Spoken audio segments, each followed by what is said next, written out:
Hello guys, আসসালামু আলাইকুম। কেমন আছেন সবাই? আমি আলহামদুলিল্লাহ ভালো আছি। তো অনেকদিন জ্বর ঠান্ডার পরে এখন একটু মন মানসিকতা ফ্রেশ লাগতেছে। তো আজকে সকালে ঘুমের থেকে উঠছি হচ্ছে 11টায় ঘুমের থেকে উঠে ফ্রেশ হয়ে নিলাম। তো অনেকেই আমার হচ্ছে ডেইলি ব্লগ চাও, মানে আমি প্রতিদিন কি কাজ করি, প্রতিদিন আমার একই রকম সেম রুটিন সকালে শুরু হয়। তো চলো আজকে তোমাদের সাথে সেটাই করব যে আমার প্রতিদিনের কি কাজ করি। আর ডেইলি ব্লগ ছাড়া হয় না কেন? কারণ একঘেয়েমি কাজ আমার, মানে সকালে উঠেই আমার যা করি ওইগুলো ডেইলি করতে হয়। তো এর জন্য আসলে ডেইলি ব্লগ করা হয় না। এর জন্য হচ্ছে মেনলি ডেইলি ব্লগগুলো করা হয় না। তো আমি ফার্স্টে ঘুমের থেকে উঠে আগে নিজে ফ্রেশ হই, রোজানকে একটু হাত মুখ ধোয়াই, তারপর রোজানকে ফিডার দিয়ে শোয়াই দিই। নিচে যাই, আমি রান্নার চুলায় দিয়ে এই যে টুকটাক ঘর গুছাই নি, ফার্নিচারগুলো মুছি, ড্রয়িং রুমটা গুছাই। তো এগুলো গুছাই, আমার রান্না কিন্তু অলরেডি চুলায় আছে। তো এই কাজগুলো আমি সারি চুলায় রান্না দিয়ে। আমার এই কাজ করতে বেশিক্ষণ লাগে না, 2-3 ঘন্টার মধ্যে সব কাজ শেষ হয়ে যায়। আর রুমে এসে দেখি যে রুমের অবস্থা 12টা বেজে গেছে, আর রোজাও ঘুমাই আছে। আর রোজা ঘুম থেকে একটু লেট করে ওঠে, যেহেতু ঘুমের ওষুধ খায় রাতে। তো ওই ঘুমাই আছে, ফাঁকে আমি রুম গুছাই আসছি আর রান্না চলতেইছে আমার। রান্নার ফাঁকে আমি সব কাজগুলো সারি। আর সেদিন রান্না করছিলাম হচ্ছে, এটা কী মাছ আমি জানি না, এই মাছ ভুনা করছি, সাথে সবজি করছি আর ডাল করছি। আর পাতলা ডাল কিন্তু অনেক মজা হয় আমার হাতের, যারা খাইছে তারা হয়তো জানো। তো যাই হোক, এই যে আমি মাছ ভালো করে ধুয়ে আমি কষাই নিব সুন্দর করে। দেখো আমার রান্না চুলে অলরেডি আছে। তো আমি এই সব কাজ সারি, ফাঁকে ঘরের কাজও সারি, সবগুলো সারি নিব। আর এই দেখো ডালটা কিন্তু আমি ফার্স্টে প্রেসারে সিদ্ধ করি। প্রেসারে সিদ্ধ করলে একদম ভালো সিদ্ধ হয়। এই হলুদ দিয়ে দিচ্ছি আর সাথে পানি দিয়ে পরে বাগার দিব। এই যে আমার ভাতও হয়ে গেছে।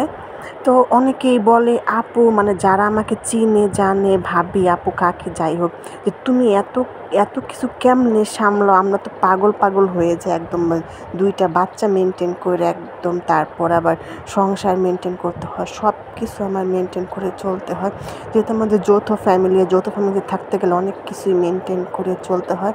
এই দেখো আমি এই ফাঁকে ঘরটাও সরিয়ে নিতেছি। তো এগুলো সুরে কী হবে বলো?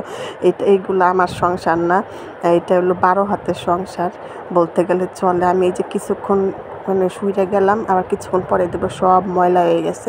তো যাই হোক, আমার টুকু আমি একদম সাইরা গুছাই রাখি, আবার সন্ধ্যার সময় আবার ঝাড় দিয়ে যে আমি ঘর ঝাড়ু দিয়ে নিতেছি। মানে 5 মিনিট যেতে না যেতে ঘর ময়লা হয়ে যায়। এগুলো আরেক জ্বালা। নিজের সংসার থাকলে হয় কি, নিজের হাতে একলা গুছাই রাখলে পরে আর গুছাইতে হয় না।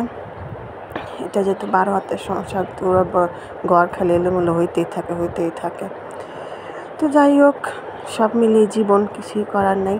তো এই যে আমি মাঝে মধ্যে হচ্ছে দুপুরের কাজ সব সাইরা তারপর হচ্ছে মাঝে মধ্যে একটু ঘুরতে যাই। সবাই জানো আমি ঘুরতে খুবই পছন্দ করি। আর রোজাই ওরকম হয়েছে। আর বাচ্চাদের নিয়ে মাঝে ঘুরতে যাওয়াটাই আমার কাছে মনে হয় ভালো। মন মানসিকতা সব কিছুই ফ্রেশ থাকে। ঘরে বসে থাকলে আরও নিজে মানসিক রুগী হয়ে যাওয়া লাগে। তো এই ঘোরাটা ছিল হচ্ছে অ্যানিভার্সারির ঘোরা।